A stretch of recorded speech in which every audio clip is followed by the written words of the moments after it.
नमस्कार। आज के वीडियो में हम कक्षा 8 के विज्ञान विषय के पाठ 5 कोयला और पेट्रोलियम के दूसरे भाग में पेट्रोलियम के विषय में चर्चा करने वाले हैं।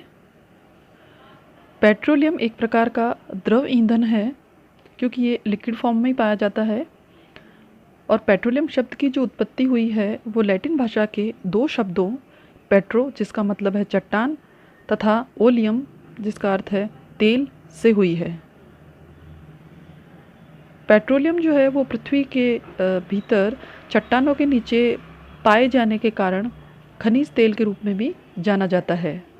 पेट्रोलियम को द्रव सोना भी कहा जाता है क्योंकि वर्तमान युग के अंदर पेट्रोलियम जो है वो किसी राष्ट्र के लिए सोने से भी अधिक कीमती माना जाता है। इस चित्र में बताए अनुसार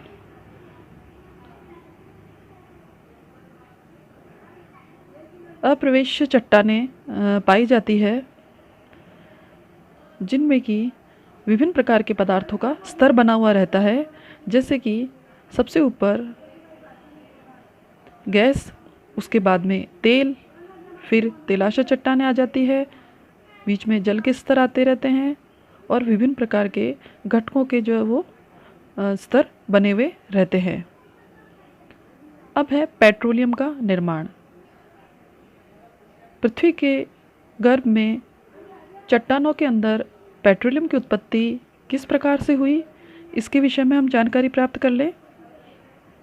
पेट्रोलियम का निर्माण जो है वो समुद्र में रहने वाले जीव और वनस्पति से हुआ है।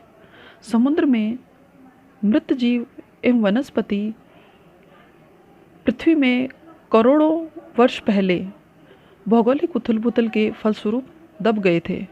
विभिन्न प्रकार की जो प्राकृतिक घटनाएं होती है उनके कारण ये जीव और वनस्पति पृथ्वी के भूभाग के नीचे दब गए थे और इनके शरीर जो थे वो समुद्र के पैंदे में जम गए, जिन पर रेत या मृदा की परतें समय के साथ साथ बिछती गई और ये उनके नीचे दब गए। कई समय तक ऐसा होने के कारण ये बहुत लंबी प्रक्रिया है, तो पृथ्वी के नीचे की भाग में वायु की अनुपस्थिति और उच्च ताप और दाब ने इन मृत जीवों एवं वनस्पति को पेट्रोलियम और प्राकृतिक गैस में परिवर्तित कर दिया। इस प्रकार से पेट्रोलियम का निर्माण हुआ। इसी संदर्भ में हम कुछ रोचक तथ्यों के बारे में जानेंगे। विश्व का पहला तेल का कुआं पेंसिल्वेनिया, अमेरिका में 1859 के अंदर ड्रिल किया गया था और इसके बाद 1867 में असम के माकुम नामक स्थान पर तेल के विशाल भंडारों का पता चला। इसके अतिरिक्त राजस्थान में भी बाड़मेर के मंगला, भाग्यम्य, ऐश्वर्या, गुड़ा, रामेश्वरी, सरस्वती एवं कामेश्वरी कुओं की खोज की गई। इसके अतिरिक्त गुजरात, मुंबई, गोदावरी, कृष्णा नदियों का बेसिन आदि क्षेत्रों में भी तेल के कुओं के बारे में जानकारी प्राप्त हुई।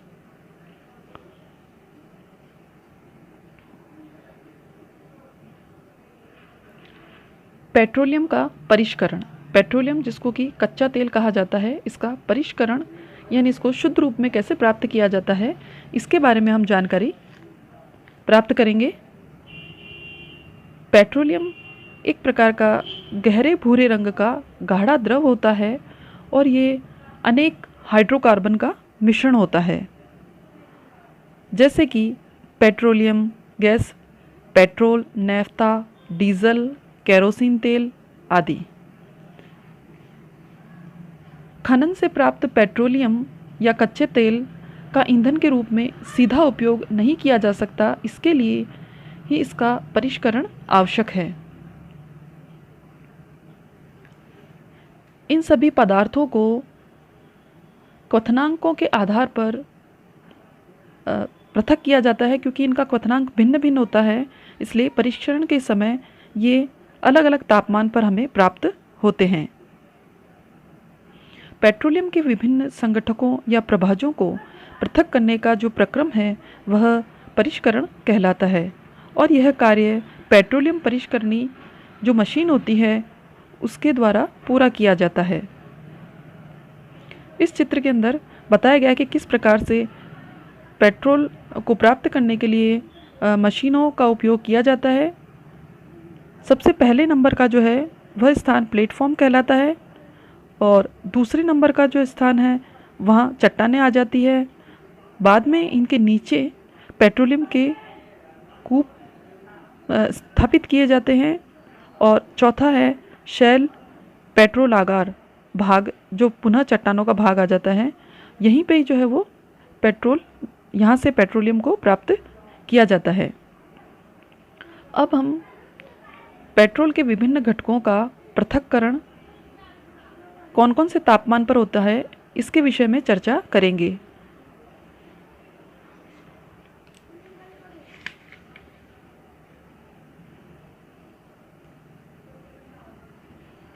जब पेट्रोलियम के लिए परिष्करण का कार्य किया जाता है उस समय सर्वप्रथम पेट्रोलियम गैस, उसके बाद क्रमशः पेट्रोल, नैफ्था, केरोसिन, डीजल आदि वाष्पित होकर ऊपर आते हैं, जिन्हें कि संघनित्र कर एकत्रित कर लिया जाता है, और इस विधि को प्रभाजी आसवन विधि कहते हैं। इसी संदर्भ में सबसे पहला उत्पाद पेट्रोलियम गैस है। प्रभाजी आसवन का यह सबसे पहला पदार्थ होता है जो कि 25 डिग्री सेंटीग्रेड से लेके 30 डिग्री सेंटीग्रेड तापमान पर पेट्रोलियम गैस के रूप में पृथक होता है। इसमें मुख्यतः एथेन, प्रोपेन, ब्यूटेन, आइसोब्यूटेन का मिश्रण होता है। इस मिश्रण को यदि उच्च दाब पर द्रवित किया जाए तो हमें एलपीजी गैस जो है वो प्राप्त होती है, लिक्विड पेट्रोलियम गैस, जिन्हें कि घरों में ईंधन के रूप में प्रयुक्त किया जाता है।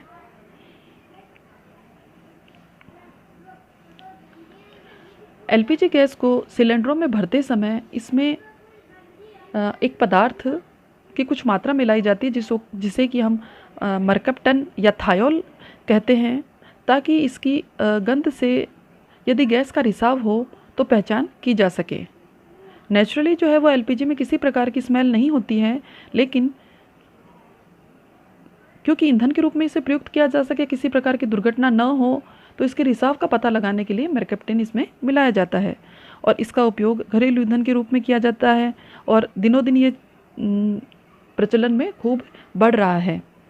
यह गैस जो होती है वो कम समय में अधिक ऊष्मा देती है, और इसके उपयोग से वायुमंडल में प्रदूषण भी बहुत कम होता है। इसे शीघ्रता से जलाया जा सकता है और इससे राख उत्पन्न नहीं होती। तो इस प्रकार से एलपीजी के बहुत ही लाभ हैं। दूसरा उत्पाद है पेट्रोल। पेट्रोल जो होता है वो 30 डिग्री सेल्सियस से 120 डिग्री सेल्सियस तापमान पर अलग किया जाता है, और इसे वाहनों में ईंधन के रूप में उपयोग में लाया जाता है। इसके अतिरिक्त इसे शुष्क धुलाई, जिसे कि ड्राई क्लीन कहते हैं, में भी इसका उपयोग किया जाता है। तीसरा उत्पाद है नैफ्था। नैफ्था जो है उसे 120 डिग्री सेल्सियस से 180 डिग्री सेल्सियस तापमान पर अलग किया जाता है, और ईंधन के अलावा इसका उपयोग रासायनिक अभिक्रियाओं में भी होता है। चौथा उत्पाद है हमारा केरोसिन, जिसे मिट्टी का तेल भी कहा जाता है। यह 180 डिग्री सेल्सियस से 260 डिग्री सेल्सियस तापमान पर अलग किया जाता है। इसका उपयोग रसोई में, स्टोव या लैंप में ईंधन के रूप में, जेट विमानों के अंदर, चिमनी, लालटेन आदि के अंदर इसका प्रयोग किया जाता है। पांचवा उत्पाद है डीजल। डीजल जो है उसे 260 से 340 डिग्री सेल्सियस तापमान पर पृथक किया जाता है। इसका उपयोग भारी मोटर वाहन, ट्रक, ट्रैक्टर, विद्युत जनित्रों में किया जाता है। छठा उत्पाद है स्नेहक तेल। या लुब्रिकेंट भी इसको कहा जाता है, क्योंकि मशीनों के अंदर ग्रीस देने या चिकनाहट उत्पन्न करने के लिए स्नेहक का उपयोग किया जाता है और इसे 350 डिग्री सेंटीग्रेड तापमान पर अलग किया जाता है। 7वां उत्पाद है पैराफिन मोम। पैराफिन मोम जो है उसे 350 से 600 डिग्री सेंटीग्रेड के बीच पृथक किया जाता है। इसका उपयोग मोमबत्ती, बूट पॉलिश तथा मोम युक्त कागज बनाने के लिए किया जाता है। 8वां और अंतिम उत्पाद है डामर, जिसे कि पेट्रोलियम कोलतार भी कहा जाता है।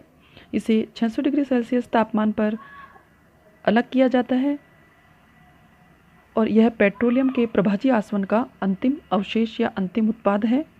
इसका उपयोग सड़क बनाने के लिए किया जाता है।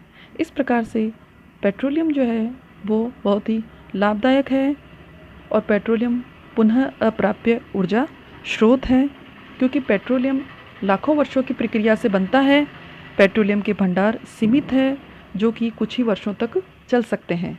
पेट्रोलियम से प्राप्त पेट्रोल और डीजल जैसे पदार्थों के उपयोग से वायुमंडल में प्रदूषण की मात्रा बढ़ रही है, अतः इसका उपयोग विवेकपूर्ण करना चाहिए। यदि हम पेट्रोल और डीजल आदि का उपयोग करेंगे तो संभव है कि निकट भविष्य में यह भंडार समाप्त हो जाएं। अब इस सारणी के अंदर हम पेट्रोलियम के विभिन्न संगठक और इनके उपयोग के बारे में अध्ययन करेंगे। पेट्रोलियम के संगठक एक तरफ दिए हुए हैं सारणी के अंदर और उसके उपयोग इसके सामने बताए गए हैं। तो पहला जो हमारा उत्पाद है द्रवित पेट्रोलियम गैस एलपीजी, इसका घरों और उद्योगों में ईंधन के रूप में काम में लिया जाता है। पेट्रोल मोटर ईंधन शुष्क धुलाई के लिए काम में लिया जाता है। मिट्टी का तेल स्टोव लैंप और जेट विमानों के अंदर ईंधन के रूप में। डीजल भारी वाहनों और विद्युत जनित्रों के ईंधन के रूप में। स्नेहक तेल को स्नेहक लुब्रिकेंट के रूप में यूज़ किया जाता है। पैराफिन मोम मलहम, मोमबत्ती, वैसलीन आदि बनाने के लिए काम में लिया जाता है। और लास्ट उत्पाद इसमें बताया गया है बिटुमेन, पेंट और सड़क निर्माण के लिए इसका काम में लिया जाता है। इस चित्र के अंदर एक पेट्रोलियम परिष्करणी मशीन को बताया गया है, जहाँ पर कि औद्योगिक स्तर पर पेट्रोल का परिष्करण किया जाता है। अब अगला हमारा टॉपिक है प्राकृतिक गैस। पेट्रोलियम खनन के समय प्राप्त गैसें प्राकृतिक गैस कहलाती है। इनमें मुख्यतः मेथेन गैस,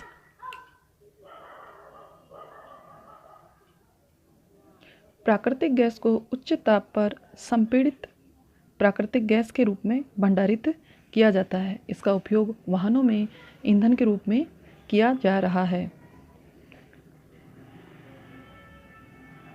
इसे संपीड़ित कर सिलेंडरों में भर देते हैं, अतः इसे संपीड़ित प्राकृतिक गैस यानी सीएनजी के नाम से भी जाना जाता है।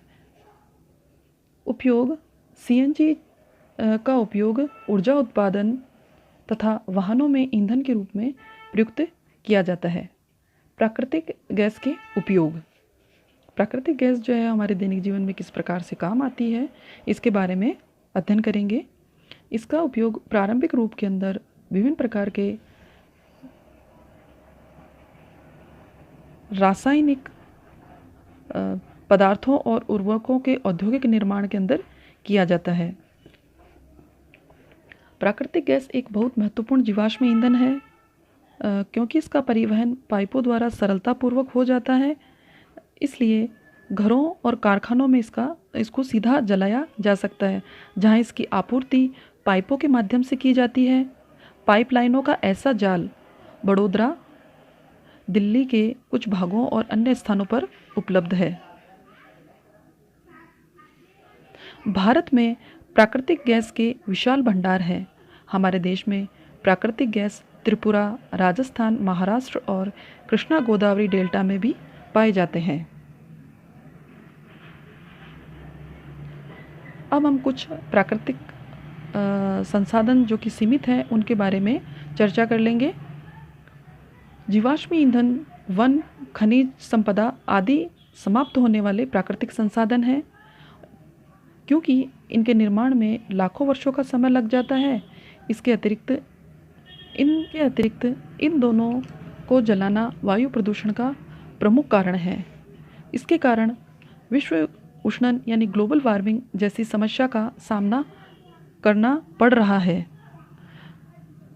वर्तमान समय में ये समस्या बहुत ही गंभीर हो गई है और इसके लिए सबसे अधिक जो है वो ईंधन